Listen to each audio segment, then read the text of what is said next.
नमस्कार YouTube family. बघा हा आमचा फॅन आहे ना, आज हा एक कस्टमरचा फॅन आहे, तो रिपेरिंगसाठी घेऊन आलो तो. आणि आपला आता फॅन खोलायचा आहे. तो फॅन आपण कसा खोल फिटिंग करतो नक्कीच बघा. तर हा आमचा जो छोटा वायरमन आहे, हा बघा ह्यो कार्टून. हा आता हा फॅन खोलणार आहे हा. आणि काय रे स्वराज, फॅन खोलणार आहे ना? आता तो फॅन खोलणार आहे. आणि चला आता आपण फॅन खोलूया. तर हा ब्लॉग कंटिन्यू करा आणि आपले यूट्यूब चॅनल सबस्क्राईब करा. हा कस्टमरचा फॅन आपण आज खोलणार आहे. फॅनवर दाखव सगळं. तर तुम्ही ब्लॉग शेवटपर्यंत बघा. हा फॅन एकदम जुना फॅन आहे, खूप जुना फॅन आहे आणि एकदम मजबूत असा फॅन आहे हा. नेमकं कोण खोलतंय? हे छोटा वायरमॅन खोलतोय का हा मोठा वायरमॅन खोलतोय? मोठा वायरमन खोलतोय काय? तर ह्याला काय करायचं, खोलायच्या आधी कधी कुठलाही फॅन खोलायच्या आधी ह्याला एक मार्किंग करून घ्यायचं आणि नंतर खोल फिटिंगला प्रॉब्लेम येत नाही. आम्ही त्याला टेस्टरने मार्किंग केलं. मार्कर असेल तर मार्कर पेनने मार्किंग करायचं, म्हणजे खोलताना प्रॉब्लेम येत नाही.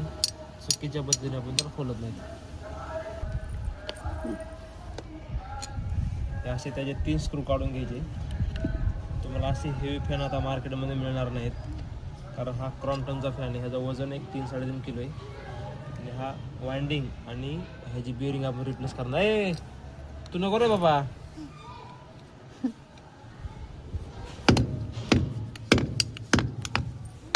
थोडा असा करायचा, त्याचा टेस्टर घालायचा.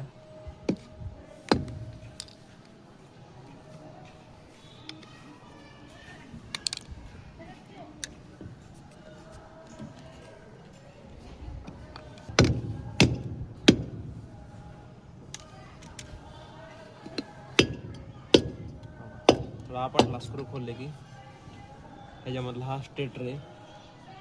आणि आपण आता ह्या स्टेटर वाइंडिंग पण करणार आहे. आणि ह्या 2 बेरिंग आहेत, 6201 आणि 6202. आपण ह्या पण नवीन टाकणार आहेत. तर हा क्रॉम्प्टनचा एकदम जुना फॅन आहे बघा, खोलला आहे. आपण आता ह्याला हे करणार आहेत, रिपेरिंगला नेणार. ह्याला मशीनवर आपण ह्याला रिपेरिंग वाइंडिंग करतो. तर सर पलीकडं आपण ह्याची वाइंडिंग करणार आहे. ही ह्याची रनिंग वाइंडिंग आणि स्टार्टिंग वाइंडिंग, रनिंग वाइंडिंग, वरची एक बेरिंग आणि खालची एक बेरिंग आणि त्याची बॉडी. तर आपण ह्याला आता मशीनवर वाइंडिंग करायला घेऊन जाणार आहेत आणि नंतर तुम्हाला मी असेंब्ली करून चालू करून पण दाखवणार आहे.